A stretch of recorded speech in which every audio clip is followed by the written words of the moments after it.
I heard the old rocking chair in the attic creak. My grandmother had died in that chair, but I lived alone. At first I thought it was just the house settling, or maybe a stray cat finding its way inside. But the sounds became more distinct, soft whispers, a gentle hum of a lullaby she used to sing. It was always at the stroke of midnight. Last night I decided to confront the source. Armed with nothing but my phone's flashlight, I made my way up the narrow, creaky stairs to the attic. The air grew colder with each step, and an eerie sense of déjà vu washed over me. When I reached the attic door, my heart pounded in my chest. I hesitated, but then I heard it again. A soft, almost loving whisper. "Come closer." Summoning my courage, I opened the door. The rocking chair was moving, its rhythmic creak filling the room. But it was empty. My breath formed icy clouds as I stepped inside. The lullaby grew louder and the chair rocked more violently. I shone my light around the room, searching for any logical explanation. That's when I saw her. My grandmother's frail, ghostly figure sat in the corner, knitting the same scarf she had been working on before she died. She looked up, her eyes hollow yet filled with an unsettling warmth. "You shouldn't have come," she whispered. I stumbled back, the flashlight flickering. The door slammed shut behind me, plunging the room into darkness. The lullaby stopped, replaced by an eerie silence. The only sound was the creak of the rocking chair, now slowing to a stop. I reached for the door, but it wouldn't budge. I was trapped, and I could feel her cold presence drawing nearer, whispering my name. I was hired to clean out an old mansion. What I found in the attic still haunts me. I've been a professional cleaner for years, specializing in old, abandoned properties. It's not a glamorous job, but it pays well, and I've always enjoyed the solitude. However, my latest assignment has left me questioning everything I thought I knew about the world. It started like any other job. A wealthy client hired me to clean out a mansion that had been in his family for generations. The place was massive, with dozens of rooms filled with dust and forgotten furniture. My client, Mr. Dawson, gave me strict instructions to leave the attic alone. He said it was full of old family memorabilia, and he would handle it himself. Curiosity has always been my weakness. After a week of cleaning, I couldn't resist the urge to take a peek. One afternoon, while Mr. Dawson was out, I climbed the narrow staircase to the attic. The door was locked, but a quick search through the house yielded an old key that fit perfectly. The attic was unlike any other part of the house. It was dark and musty, with a single window covered in grime. As I moved my flashlight around, I noticed a strange metallic smell in the air. The space was filled with old trunks and covered furniture, but one thing caught my eye immediately: a large, ornate mirror leaning against the far wall. It was an antique, with an intricately carved frame that seemed out of place in the dusty attic.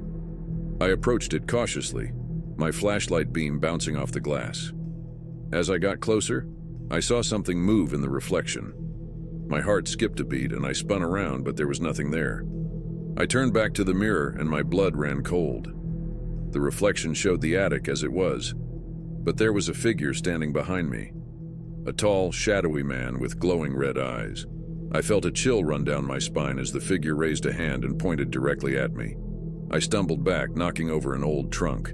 The figure in the mirror started to move, slowly stepping closer. My instincts screamed at me to run, but my legs felt like lead. Just as the figure was about to reach the surface of the mirror, I snapped out of my paralysis and bolted for the door. I slammed the attic door shut behind me and locked it. My heart pounded in my chest as I leaned against the door, trying to catch my breath. I could hear faint whispers coming from the other side, but I couldn't make out any words. The metallic smell seemed to linger around me, clinging to my clothes. I decided to leave the mansion that night. I packed my things and left a note for Mr. Dawson, explaining that I couldn't continue the job. As I drove away, I glanced back at the house and saw a figure standing in the attic window watching me. A few days later, I received a call from Mr. Dawson. He sounded frantic, asking me if I had gone into the attic. I admitted that I had, and he cursed under his breath. He told me that the mirror had been in his family for centuries and that it was cursed. Anyone who saw the figure in the mirror was doomed to be haunted by it for the rest of their lives. I thought he was crazy, but the nightmares began almost immediately. Every night I dream of the attic and the figure with the red eyes. I feel its cold presence watching me, waiting for the moment when I let my guard down. I've moved twice since then, but the dreams follow me wherever I go. I've tried to destroy the mirror in my dreams, but it always reappears untouched. I'm writing this as a warning. If you're ever cleaning out an old house and find a hidden attic, leave it alone. Some secrets are better left undisturbed. Secret governors of Reddit. What is the government not telling us? In the heart of Nevada, beyond the barren wasteland, lies Facility X. Officially, it doesn't exist. But I was there. My job was simple. Catalog data from a crashed satellite. That's when I saw them. The bodies. They weren't human. Spindly limbs, bulbous eyes, gray skin.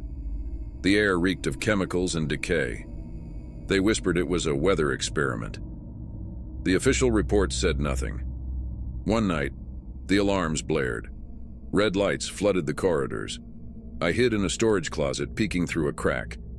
Men in hazmat suits wheeled in a container. From within, a thin, wavering cry echoed. A cry not of this world. A figure in black addressed the staff. "This is a matter of national security. You've seen nothing, heard nothing." His eyes were cold. "Breach protocol, and you vanish." Days later, I fled, but the shadows followed. Calls intercepted, strange cars outside my house. Now I write this in haste, feeling their presence. I'm risking everything to tell you. We are not alone, and they don't want you to know. If you read this, it may already be too late. I hear her calling out to me. I do not know what to do. The source of all my pain and the object of my desire, the woman stands under the window 5 floors below and sings out to me, calling out my name. I listen and am unable to stop. A nurse has opened the window, and I am doomed to hear her call.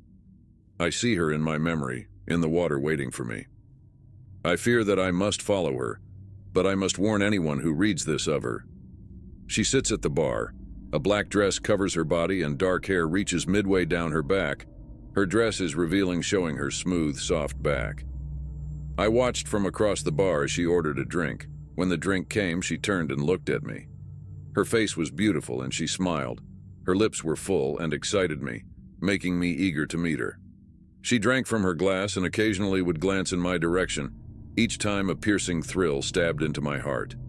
The excitement was beyond what I could bear, but something was stopping me from getting out of my seat to get to her, as if a more knowledgeable part of myself knew the danger that she was. The woman put me in a trance through her glances. I couldn't stop myself when she stood up and my feet took me along with her to follow. My mind was left behind. Reason and knowledge were gone. All that was left was savagery and primal desire. As I followed the woman, she maintained a distance from me, but she kept glancing back at me, throwing a cunning smile in my direction. "Where are you taking me?" I called out to her. She didn't change her pace, but she looked back, giving another smile. "You'll see." Her face had changed slightly, but nothing to make me leave, only a faint shadow that crossed her features. She took me to the bank of the river. She stopped and pointed at the roaring waters. "We'll go in there." Her voice was brimming with giddy, childlike excitement. In a quick motion, she slipped into the river, her black dress lying on the bank. How had she gone in so fast? And where was she now?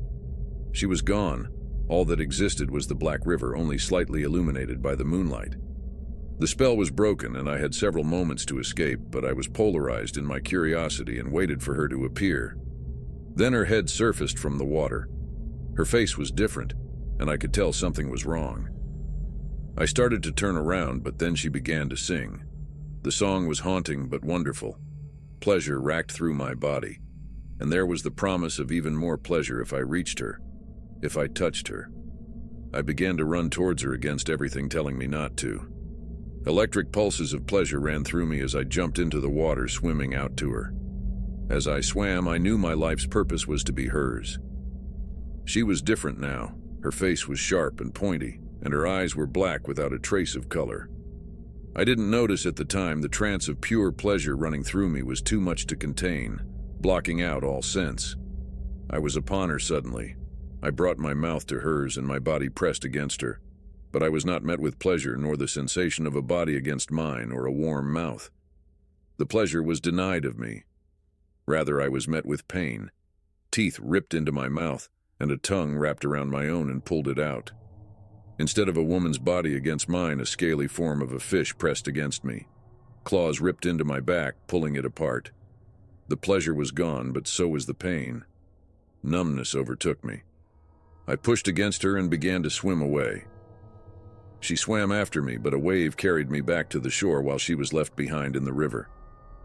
I was able to walk on the shore to the side of the street before I collapsed. I was found and taken to the hospital where I now lie in a cot. I survived by the right flip of a coin. I wish that I had died then. I would not be faced with the agony I am in now. She has found me, and she will not be denied her victory.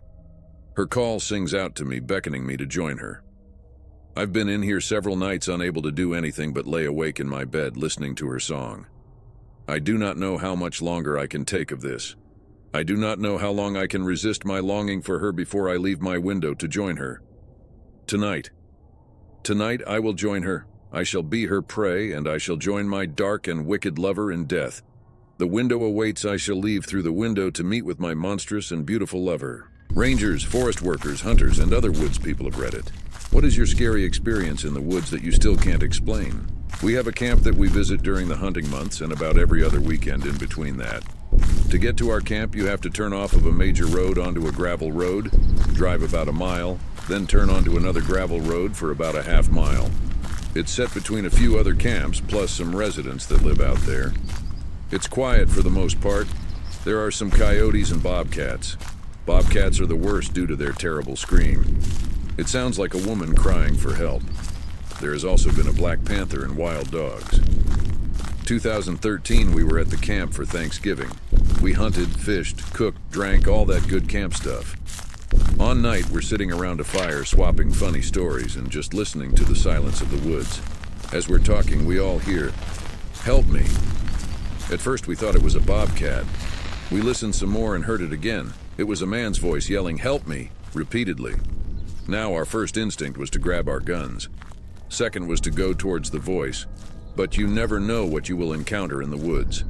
It was dark and cold. The hunters knew the area very well.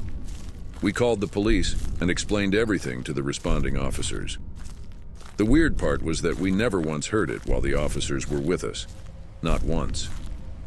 The officers left and we heard the man again repeating, "Help me." About half an hour later, the officers came back and we didn't hear any call for help. Again, silence. We all decided it was best to go inside our camp for the night. We never did find out anything. I've only been back to the camp once since then. Really freaked me out. Rangers, forest workers, hunters, and other woods people of Reddit. What is your scary experience in the woods that you still can't explain? Not my story, but my dad's. When my dad was in his 20s, he was staying with my mom at a small cabin in the woods of Colorado. It was fairly remote. There was another cabin about a mile away and a campground maybe 3 miles down the valley. Late one afternoon, he was out fishing on a nearby river by himself. As the light started fading, he decided to call it a day and head back to the cabin for dinner. As he was walking back through the woods, he got an eerie feeling that he was being watched, but he couldn't see anyone or anything. He kept walking back, and then suddenly he heard a stick break behind him. He stopped, looking back for the source of the sound, but still didn't see anything. He nervously kept walking back a little quicker, and then heard another stick break, whirls around, and still nothing. This happens like 3 or 4 times, but every time he stopped to listen I went looking for some information on my mother's disappearance. Ended up at the Sevastopol station with some weird, aggressive monsters. I got a gig to find some flight recorder. Easy, right? Wrong. The station is basically a haunted house in space. Everyone's either dead or hiding, and then there's the Xeno creature. Yeah, that Xeno creature. It's not just some game sprite. This thing is a silent, unstoppable nightmare. I've seen it rip through vents like paper and take out people in seconds. Tried hiding, but it's got a 6th sense for fear. Motion tracker? Useless. Every beep is a heart attack. Found myself praying for working Joes instead, those creepy androids that don't understand personal space. But no, it's always the Xeno guy. Had a facehugger almost get me too. Ugly damn thing. Only survived because I had a flamethrower. I'm barricaded in a comms room now, and it's out there, hunting. The Torrens should be here any minute now. Oh, did I mention I came with 2 others? Taylor and a synthetic named Samuel. I hope he's doing well. Oh yeah, Taylor got blown up. This guy Waltz also tried blowing me into space. I got back by jettisoning myself back to the station with an astronaut suit. If anyone has tips on surviving this, please share. I'm legit scared. Send help. I had a birthday party at a Chuck E. Cheese. When things got late, things started happening that I cannot explain. So this happened last night and I need to share it before I lose my mind. My little brother Timmy had his birthday party at Chuck E. Cheese. Everything was cool until the end of the night when Timmy begged to stay a bit longer. The manager, Mr. Collins, reluctantly agreed. As soon as the lights dimmed, things got weird. The animatronics came to life, but not in the usual way. They creaked and groaned like they were struggling. The smell of burnt pizza filled the place, and the Chuck E. Cheese mascot just stopped. Its eyes turned red.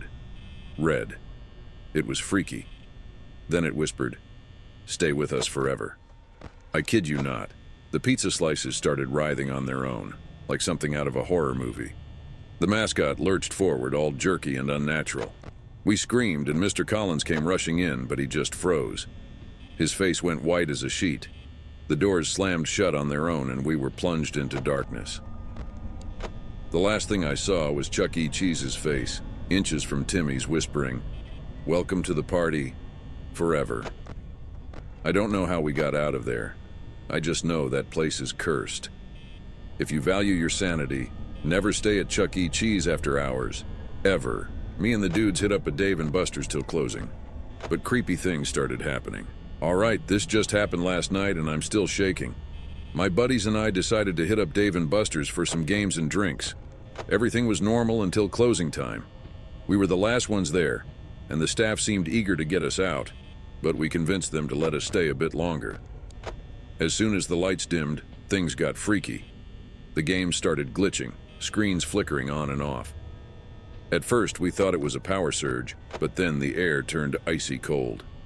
My buddy Jake swore he felt someone brush past him, but no one was there. Suddenly, the air hockey pucks started flying off the table by themselves, like they were being slapped around by invisible hands. We laughed it off nervously until the basketballs from the arcade hoops started bouncing on their own, rolling towards us. Then the claw machine went berserk, the claw moving wildly, grabbing at nothing. The worst part? The giant Dave & Buster's mascot, usually so cheerful, stood at the entrance, its eyes glowing a sickly green. It started moving toward us, but not in a normal way, more like it was being dragged by some unseen force. We noped out of there, but the doors slammed shut. The lights flickered and we saw shadows darting around us. Jake tried to pry the door open while the rest of us backed into a corner, watching as the mascot kept getting closer. Finally, with one last desperate pull, the door flew open and we tumbled out, sprinting to our cars. As we drove away, I looked back and saw the mascot standing in the doorway, its eyes still glowing, watching us leave. Rangers, forest workers, hunters, and other woods people have read it. What is your scary experience in the woods that you still can't explain? I was camping in northern Ontario, not far from Sudbury. Camp was a few hours' hike from a gravel road that came off of a road near Tilton Lake. It was about 15 of us hiking back after 2 days camping when we find ourselves in a clearing and decide to stop for a water break and to let the group catch up. While waiting, we started to hear someone yelling. They didn't say, "Help me," but they were screaming, "Help." It sounded like a woman screaming for her life. More than half of the group just circled up, and while most people were now crying of fear, a few of us pulled out knives, started a fire, and called Sudbury police over satellite phone with our coordinates. 2 of the group continued down the trail to guide the cops to the clearing while we waited and tried to calm those who were crying. The shrieking stopped after 15 minutes of repeating, and suddenly it was just silent. Very creepy. Eventually, maybe an hour later, about 6 to 8 cops with shotguns came down the trail and told us to wait so they can investigate. All they found was bone fragments and a lot of blood. They escorted us back to the highway, and later in the year they called back the trip leader to let them know the blood they tested came back as not belonging to a human. We also found on YouTube that deer and similar animals can make a screech for help that sounds like a woman when they have had a punctured lung. We all agreed that it was 99% likely that what we heard was a black bear killing a screeching deer and dragging it off before the cops arrived and it got dark. It haunted me until we found that audio on YouTube, and it was unmistakably the same sound we all heard that day in the forest. Rangers, forest workers, hunters, and other woods people have read it. What is your scary experience in the woods that you still can't explain? Not my story, but my younger sister's, early 20s. She was in Colorado last year and went hiking with her friend. The plan was to hike up the mountain, stop midway and camp, then finish the hike the next morning. They started their hike and stopped for camp midway. She said it started dumping rain that night, which meant the top would most likely be snow.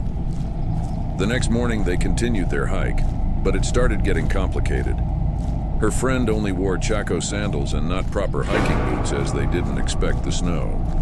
They stopped at a creek and were deciding if they wanted to turn back on account they weren't prepared properly when they heard a faint, "Help me." They both stood still. They heard it again. They decided to follow up the creek to the woman's voice. They got to a clearing that was covered in snow and found a woman laying in it in basic athletic clothing. Leggings, light pullover jacket, and athletic shoes. My sister said her legs were swollen, discolored, and had nasty cuts on them. My sister asked her how long she had been out there, and the woman said only a few hours. My sister was like, "Okay, we need to get you down this mountain." The woman was like, "No, I need to go up the mountain, that's where my car is parked." My sister was like, "No, there is no driving access at the top of the mountain," which was a sign that this woman was confused. They get her down the mountain and my sister just kept saying how confused this woman was. They get to the bottom and they find this woman's car. My sister couldn't get cell service to call 911 during this BTW. Anyways, my sister tells this woman she's going to drive her to the hospital, but the woman is standing strong that she would just like to go back to her bed and breakfast. My sister takes her there while driving this woman's car. Once the woman is at the bed and breakfast, she thanks them and goes in. My sister spoke to the owners and was like, "You have to call a medic. She is severely confused and not acting normal." They call a medic and transport her to a hospital. Turns out this woman is from Chicago, has low blood pressure, and it was her first time ever hiking a mountain. She was also alone. She had passed out during her hike, then it dumped snow on her. She was hypothermic and only thought she'd been out for a few hours. She was out overnight in the dark, cold and alone. I couldn't imagine the terror she must have felt. Anyways, my sister went and saw her at the hospital and the woman thanked her for saving her life. They still lightly keep in touch. Rangers, forest workers, hunters, and other woods people have read it. What is your scary experience in the woods that you still can't explain? I was camping in northern Ontario, not far from Sudbury. Camp was a few hours hike from a gravel road that came off of a road near Tilton Lake. It was about 15 of us hiking back after 2 days camping when we find ourselves in a clearing and decide to stop for a water break and to let the group catch up. While waiting, we started to hear someone yelling. They didn't say, "Help me," but they were screaming, "Help." It sounded like a woman screaming for her life. More than half of the group just circled up, and while most people were now crying of fear, a few of us pulled out knives, started a fire, and called Sudbury police over satellite phone with our coordinates. 2 of the group continued down the trail to guide the cops to the clearing while we waited and tried to calm those who were crying. The shrieking stopped after 15 minutes of repeating, and suddenly it was just silent. Very creepy. Eventually, rangers, forest workers, hunters, and other woods people have read it. What is your scary experience in the woods that you still can't explain? Not my story, but my dad's. When my dad was in his 20s, he was staying with my mom at a small cabin in the woods of Colorado. It was fairly remote. There was another cabin about a mile away and a campground maybe 3 miles down the valley. Late one afternoon, he was out fishing on a nearby river by himself. As the light started fading, he decided to call it a day and head back to the cabin for dinner. As he was walking back through the woods, he got an eerie feeling that he was being watched, but he couldn't see anyone or anything. He kept walking back, and then suddenly he heard a stick break behind him. He stopped, looking back for the source of the sound, but still didn't see anything. He nervously kept walking back a little quicker, and then heard another stick break, whirls around, and still nothing. This happens like 3 or 4 times, but every time he stopped to listen and look, there was total silence and nothing else moving. By the time he finally made it back to the cabin, it was nearly dark. He never did find out what was following him. but whatever it was left him alone after that. His best guess was a mountain lion stalking him or something. Really unsettling, though. All they found was bone fragments and a lot of blood. They escorted us back to the highway, and later in the year they called back the trip leader to let them know the blood they tested came back as not belonging to a human. We also found on YouTube that deer and similar animals can make a screech for help that sounds like a woman when they have had a punctured lung. We all agreed that it was 99% likely that what we heard was a black bear killing a screeching deer and dragging it off before the cops arrived and it got dark. It haunted me until we found that audio on YouTube, and it was unmistakably the same sound we all heard that day in the forest. What's the scariest experience you've had you can't explain? A few years ago, I was on my way to catch the bus to get to school. I saw one of my neighbor, really grumpy old guy. As he walked right past me, he had this big smile on his face, which never happens. I looked back at him and he was already like 30 ft away. It seemed weird, but I haven't thought about it too much. Later that day, I get home, talked to my mom about how our days went, and I mentioned the small interaction I had with our neighbor, just for her to tell me that he passed away the previous night. The chills down my spine have never been stronger. Sophomore year of college. Was walking home from class, get a call from my roommate saying, "Open the door, you asshole," in reference to my bedroom. Say I'm not there, and he instantly starts freaking out as he can hear someone dribbling my basketball in the room. When I get home, his face is pale. We open the door, and I notice some if my clothes had been moved in the basketball. What are some true scary experiences that you Redditors have been through? I was in Italy and walking through a small market. It was very full and many people walked toward us. There was one guy who was like a head taller than everyone, wearing dark clothes and had darker skin. He had his head bent down, but because I'm short I could see his face perfectly. He had the widest grin I've ever seen. The moment I put my eyes on him, I felt the most intense fear, like something instinctual had been triggered in me. He was walking directly toward me, and all I could think about was that surely the moment we were at the same height, he would grab and stab me. I stepped to the side into a group of tourists. As he walked past, he was chuckling. His face didn't change. His chuckle was very deep and always the same sound. It was like no one had noticed him. His clothes were so different from everyone else. He was so much taller. He had such a scary aura around him. But no one noticed. My dad hadn't even noticed that I had stopped walking. The moment the guy passed me, I felt fine again. It was like a sepia filter had been removed from my surroundings. It was like the moment I looked at him, everything else got tuned out, like in a movie. I never had anything like that happen again, but every now and then I do have nightmares of people following me at a quick pace. What are some true scary experiences that you Redditors have been through? I once found myself in a cave, along with 8 or 9 other people. It was the middle of the Pennsylvania wilderness, and the only entrance was a small hole in the ground. To enter, you had to sit on your ass, grab a tree root, and drop about 7 feet down a steep wall to the floor. We all dropped in, and spent at least half an hour exploring this cave. My friend Dan taps me on the shoulder and whispers, "Dude, look at the ceiling." The ceiling was just high enough above our heads to hide the thousands of spiders crawling around on it.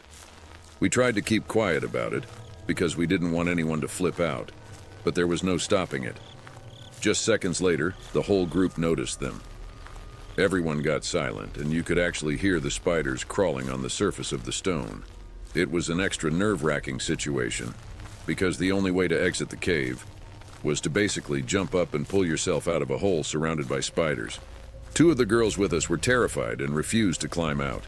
They just couldn't muster the courage to put their faces next to a giant spider nests. They came around though, and everyone got out safe. I had the honor of being the last one to exit, alone in a dark cave filled with spiders and nobody around to give me a boost. Fortunately, Dan was brave enough to reach down in and give me a hand. When we first discovered that cave, we were all like, "I can't believe we've never heard of this place." Now I know why. That cave sucks.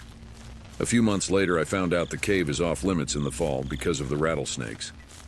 Fuck that cave. Send help. What are some true scary experiences that you Redditors have been through? Back in middle school, I ended up home alone on a Halloween night because I had gotten grounded. It was kind of late and I was feeling scared and lonely, so I went looking for my pet bunny. He used to run around the house freely, so I went down the hall looking for him. When I reached the end of the hall, I saw something black peeking behind the kitchen counter. Since my bunny was black, I thought I had found him, so I went to go grab him, but it wasn't even him. What I saw was a black shadow-like thing hovering over the entire kitchen floor. It was only a few inches above the ground. At that moment, I was more confused than scared, so I walked towards it and it backed away from me till it disappeared. Then the fear finally kicked in and I ran. What are some true scary experiences that you Redditors have been through? I had night terrors for the first approx 5 years of my life. Sometimes the dreams themselves wouldn't be scary, but in reality I would be screaming and crying while not being able to be woken up. One of the dreams was from when I was really young. Still couldn't talk young. I remember all of them, specifically a reoccurring dream where it is nothing but my own consciousness observing what I can only describe as a geometric, mostly spherical shape. The shape is tied to my emotions, and the surface is constantly changing. It would periodically go between smooth to having what I could only describe as a ferrofluid-like texture while moving, and for some reason when it became like that it was absolutely terrifying. On top of this, I was being slingshot back and forth between perspectives. I can only describe it as if the sphere is the size of a planet and I'm floating in space, and then it would change the size to, let's say, a tennis ball floating in space in front of me. The size itself wouldn't change, but the feeling of its scale would change. Imagine you are an astronaut, and you have a tennis ball. You float it in front of you, and from your perspective, the same size as the Earth, but you know it isn't. For me, the sphere is both astronomically massive and small at the same time, and I'm constantly sling-shooting between the two perspectives while the surface is changing, and causing me to feel things based on how crazy the surface is. That is my best attempt to describe the cosmic horror my baby brain was exposed to. What are some true scary experiences that you Redditors have been through? I once found myself in a cave, along with 8 or 9 other people. It was the middle of the Pennsylvania wilderness, and the only entrance was a small hole in the ground. To enter, you had to sit on your ass, grab a tree root, and drop about 7 feet down a steep wall to the floor. We all dropped in, and spent at least half an hour exploring this cave. My friend Dan taps me on the shoulder and whispers, "Dude, look at the ceiling." The ceiling was just high enough above our heads to hide the thousands of spiders crawling around on it. We tried to keep quiet about it, because we didn't want anyone to flip out, but there was no stopping it. Just seconds later, the whole group noticed them. Everyone got silent, and you could actually hear the spiders crawling on the surface of the stone. It was an extra nerve-wracking situation, because the only way to exit the cave was to basically jump up and pull yourself out of a hole. So what are some true scary experiences that you Redditors have been through? I live on the top 2 floors of an apartment building with 2 private patios. I woke around 3 a.m. one night to my dog barking in my face. She basically never does that. She led me to the upper patio, so I assumed she had to pee and let her out. Instead, she closely inspected the patio before rushing back inside and to the stairs where she barked at me to follow. I realized that she thought we had an intruder and grabbed my bat before heading downstairs. My dog investigated all of downstairs before freezing and growling at the glass door to the lower patio. I looked out and could make out the silhouette of a man standing still on my patio. I walked over the patio light switch and turned on the patio lights. By the time I looked back, the patio was empty. It's basically impossible for someone to get to that balcony without going through my apartment. I have no idea what I saw, but it must have been something, because my dog saw it too. If you find the alternate version of Lilo and Stitch, do not watch it. I had always been a huge fan of Lilo and Stitch. Growing up, I watched the movie on repeat, comforted by the adventures of the quirky Hawaiian girl and her chaotic alien companion. Even as I got older, the film held a special place in my heart, a nostalgic reminder of simpler times. A few months ago, I was rummaging through a box of old VHS tapes in my parents' attic. Among the dusty titles, I found a tape labeled Lilo and Stitch, alternate version. I didn't remember ever seeing this version, and curiosity got the better of me. Excited to relive my childhood, I took the tape back to my apartment and dug out my old VHS player. I settled in for what I thought would be a cozy trip down memory lane. But from the moment the tape started, something felt off. The familiar Disney Castle intro was absent, replaced by a silent, static screen that lingered for an uncomfortable amount of time. Finally, the movie began, but the animation quality was different. It was grainier, almost like a rough draft that hadn't been fully colored in. The opening scene was familiar enough, Lilo rushing to hula class, late as usual. But there was something unnerving about the way she moved. Her motions were jerky and unnatural, and her face occasionally twisted into grotesque expressions that vanished so quickly I could have sworn I imagined them. As the movie progressed, the differences became more pronounced. Stitch's arrival on Earth was far more violent. The ship crash was accompanied by unsettling, high-pitched screeches instead of the usual explosion sounds. The crash site was darker, filled with ominous shadows that seemed to move on their own. When Lilo found Stitch at the animal shelter, his eyes were different, larger, almost human, and filled with a sinister glint. Instead of the mischievous but lovable creature I remembered, This Stitch seemed malevolent, his actions tinged with a cruelty that made my skin crawl. Scenes that were originally lighthearted and fun now had a disturbing undertone. The Hawaiian roller coaster ride sequence was replaced with eerie silence, the characters' mouths moving without sound. The vibrant beach scenes were now overcast and stormy, the water dark and foreboding. Nani's struggles to keep her family together were portrayed with an intensity that bordered on madness. There were scenes of her crying, screaming at Lilo in ways that felt too real, too raw. The sound design amplified every sob, every anguished cry, making me feel like an intruder in their pain. Then came the night scene, one that never existed in the original film. Lilo woke up to find Stitch standing by her bed, his eyes glowing in the dark.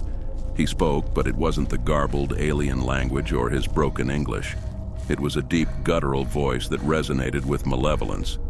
"I'm here to protect you," he said, but there was no comfort in his words, only a cold promise of something far more sinister. Lilo's face twisted in terror, but she didn't scream. She seemed paralyzed, her wide eyes reflecting the horror I felt. Stitch reached out a claw, gently brushing her cheek, leaving a thin trail of blood. The next scenes were a nightmarish blur. Stitch wreaked havoc not just with his usual chaotic antics, but with a deliberate, cruel malice. He tore apart the house, each destruction accompanied by whispered threats and mocking laughter. The other characters seemed to wither under his presence, their spirits broken. Lilo's once vibrant personality dulled, her eyes hollow. She started drawing disturbing images, Stitch standing over the bodies of her friends, flames consuming her home. Nani's face, contorted in despair, haunted every corner of the screen. The final scene on the tape was the most disturbing. It showed Lilo and Stitch sitting on the beach at sunset. The sky was a sickly shade of red, the ocean waves crashing violently. Lilo turned to Stitch, her expression blank. "Are we Ohana?" she asked, her voice devoid of hope. Stitch grinned, his teeth sharp and glistening. "Ohana means family," he said, "but family means nothing here." The screen cut to black and the tape ended abruptly, leaving me in stunned silence. I sat there, heart pounding, trying to process what I had just watched. This wasn't the Lilo and Stitch I remembered. This was a twisted, dark version that took everything comforting and familiar and turned it into a nightmare. I couldn't shake the feeling that the tape was more than just a bootleg or an alternate version. It felt like a window into something malevolent, something that had tainted my cherished memories with its presence. I was left with an overwhelming sense of dread, the echoes of that guttural voice lingering in my mind. I decided to do some research, hoping to find an explanation. But no matter how deep I dug, I found nothing about an alternate version of Lilo and Stitch. It was as if the tape didn't exist, and yet the fear it instilled in me was all too real. Nights became restless, the images from the tape replaying in my nightmares. I started to notice small changes in my apartment, shadows that seemed to move on their own, whispers in the silence. I couldn't escape the feeling that Stitch was watching, waiting. My friends noticed my unease, but I couldn't bring myself to tell them. How could I explain that a beloved childhood movie had become a source of unrelenting terror? They wouldn't understand. Hell, I barely understood it myself. Weeks turned into months, and the fear only grew. I tried to get rid of the tape, but it always found its way back. I burned it, smashed it, even threw it into the river, but each time it reappeared, pristine and untouched, sitting on my shelf as if mocking me. I knew I couldn't run from it forever. The malevolent presence that had seeped into my life from that tape was growing stronger, feeding on my fear. I could feel it in the air, a constant, suffocating presence that never left. One night I woke to find my television on, static filling the screen. The VHS player clicked and the tape slid into place on its own. The screen flickered, and there they were, Lilo and Stitch, sitting on that desolate beach. This time Lilo turned and looked directly at me. Her eyes were filled with a sorrow so deep it seemed to reach into my soul. She opened her mouth to speak, but no sound came out. Instead, Stitch's voice echoed through the room. "Are you ready to join us?" he asked, his tone dripping with sinister delight. The screen went black, leaving me alone in the dark. But I knew it was only the beginning. The line between my world and the twisted reality of that tape was growing thinner, and soon there would be no escape. I don't know how much longer I can hold on. The whispers are getting louder, the shadows darker. Stitch's presence is everywhere, his malevolent grin haunting my every waking moment.